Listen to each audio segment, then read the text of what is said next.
Jadi jelas ya, akar dosa itu adalah akar korupsi. Dan selama manusia dikuasai ketidakpercayaan, korupsi akan selalu ada.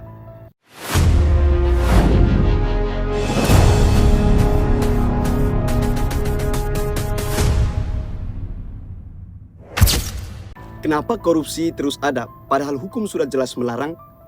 Korupsi sering dibilang penyakit bangsa. Tapi kalau penyakit, apa akar penyebabnya? Korupsi merupakan fenomena yang sungguh global. Korupsi dapat merugikan manusia dan menyebabkan ratusan juta orang menderita dalam kemiskinan. Dana yang seharusnya digunakan untuk mengembangkan ekonomi secara merata hanya dinikmati oleh segelintir orang jauh lebih banyak daripada apa yang mereka butuhkan. Kita mesti bertanya, mengapa mesti ada fenomena korupsi ini? Dan dari mana datangnya? Kalau kita mau berusaha untuk mengatasi korupsi atau untuk menguranginya, maka kita mesti tahu di mana letak akarnya, apa yang menyebabkannya. Sebab dari Presiden Soeharto sampai dengan Presiden Prabowo, korupsi tidak pernah hilang dari berita media sosial. Video ini berusaha untuk memberikan suatu jawaban dari segi teologi terhadap pertanyaan mengenai akar korupsi. Kita sepakat dulu bahwa korupsi itu merupakan dosa. Dosa sosial yang secara jelas merugikan orang lain. Bila korupsi bisa disebut dosa, maka bertanya mengenai akar korupsi secara teologis berarti bertanya mengenai akar dosa. Bila kita bertanya mengenai akar dosa, maka kita akan mendapat jawaban melalui ajaran mengenai dosa asal. Banyak orang yang mengerti secara salah terhadap gagasan dosa asal. Mereka mengertinya seturut gagasan collective guilt, yakni satu orang bersalah dan semua orang dihukum.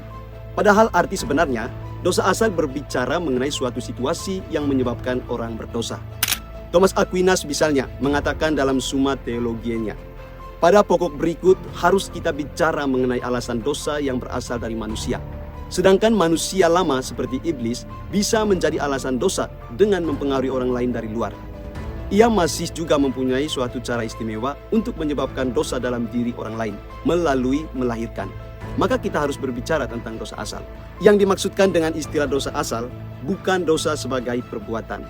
Dosa digunakan dalam arti analog untuk berbicara mengenai suatu keadaan atau situasi yang mempengaruhi setiap orang sedemikian sehingga segala keputusan bebasnya dan segala kegiatannya diarahkan secara salah sehingga manusia pada akhirnya berbuat dosa dan merusak dirinya, hidup sosial dan lingkungan hidupnya. Pemahaman tentang dosa asal sebagai sebuah kondisi yang menjerumuskan manusia ke dalam kecenderungan berbuat salah dapat menjadi kacamata untuk melihat persoalan korupsi. Beberapa keterkaitan yang bisa ditarik sebagai berikut. Yang pertama, dosa asal sebagai kondisi bukan hanya perbuatan pribadi. Sama halnya dengan korupsi yang sering lahir dari budaya sudah biasa, atau semua orang melakukannya. Orang yang masuk ke dalam sistem tersebut mudah terbawa arus, karena struktur yang rusak sudah mengkondisikan perilaku salah. Kedua, pengaruh manusia terhadap sesama. Thomas Aquinas menegaskan bahwa manusia bisa menjerumuskan orang lain dalam dosa. Demikian pula korupsi. Pejabat, atasan, atau senior sering mengajari atau menormalisasi praktik korupsi kepada bawahan atau generasi berikutnya. Korupsi menjadi diwariskan seperti dosa asal. Ketiga, kerusakan pribadi, sosial, dan lingkungan. Teks menyebut dosa asal membuat manusia merusak dirinya, masyarakat, dan lingkungannya. Korupsi pun begitu, bukan hanya merugikan pelaku sendiri atau jatuh dalam dosa moral, tapi juga menghancurkan tatanan sosial, ketidakadilan, kemiskinan, ketidakpercayaan publik. Bahkan lingkungan, proyek infrastruktur atau ekonomi yang koruptif sering merusak alam. Jadi, sama seperti dosa asal, korupsi adalah situasi dosa yang sistemik. Ia bukan hanya tindakan individu, tetapi suatu kondisi budaya dan struktur sosial yang menjebak banyak orang di dalamnya. Sehingga perlawanan terhadap korupsi harus menyentuh akar sistemik, bukan sekedar menghukum individu. Kalau korupsi adalah suatu situasi atau kondisi sistematik yang menyebabkan orang yang masuk dalam sistem itu melakukan korupsi, maka sistem itu merupakan akar dosa. Sehingga perlawanan terhadap korupsi harus menyentuh akar sistemik, yaitu mengubah sistem, bukan sekedar menghukum individu. Kita mesti bertanya lebih jauh, apa yang ada dalam situasi atau sistem yang rusak sehingga membuat orang mudah tergoda untuk mengambil keputusan salah, termasuk berbuat korupsi? Dalam kitab Kejadian, tercatat kisah tentang Allah memberikan larangan makan dari pohon di tengah Taman Eden dan manusia melanggar larangan itu. Ia mengambil dan makan. Kalau kita baca kisah di dalam 11 bab pertama kitab Kejadian, kita menemukan suatu sumber penting bagi ajaran dosa asal.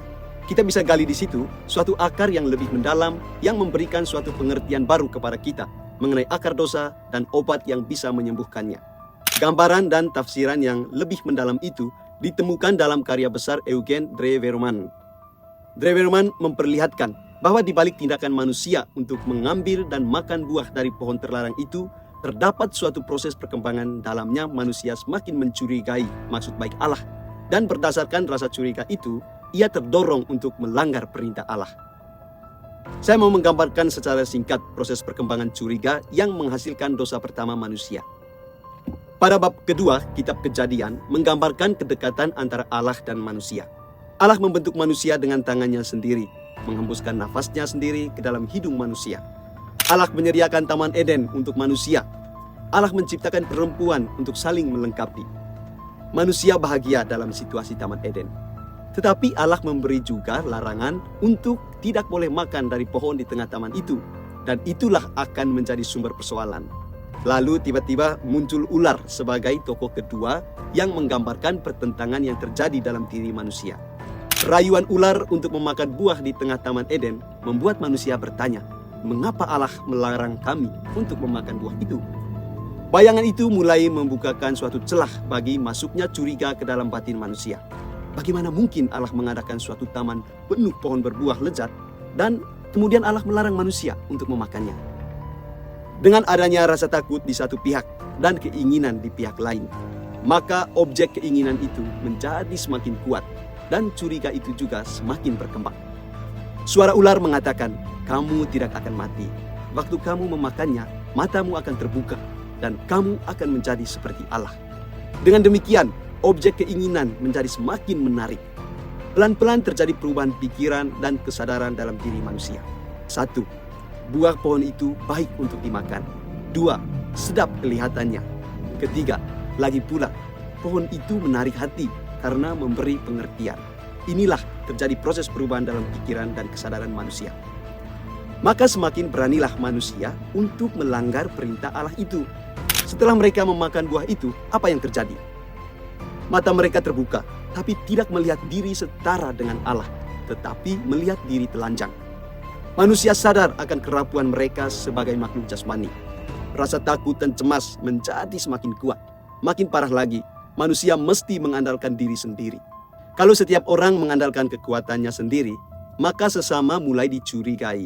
Jangan-jangan dia mau merugikan saya. Akar dosa sebagai akar korupsi. Kalau akar dosa adalah sikap ketidakpercayaan kepada Allah, kira-kira korupsi ini tumbuh dari akar yang sama atau tidak? Sampai hari ini, korupsi merupakan suatu kenyataan yang sulit sekali diberantas. Walaupun sudah banyak koruptor yang ditangkap, dipenjara, tetap ada korupsi atau berbagai usaha untuk memperkaya diri dengan cara yang tidak halal. Berhadapan dengan kenyataan ini, kita bertanya, di mana letak akar korupsi? Sehingga ia berkembang dengan sedemikian subur dan begitu kuat menggodai manusia. Berdasarkan uraian tentang akar dosa asal dan mengikuti hasil penelitian Eugen Drewerman, maka kita bisa mengatakan bahwa akar dosa itu merupakan akar korupsi. Dan akar dosa itu adalah ketidakpercayaan, curiga terhadap Allah sebagai dasar eksistensi. Berangkat dari akar dosa itu, setiap orang berusaha untuk menjamin kelangsungan hidupnya.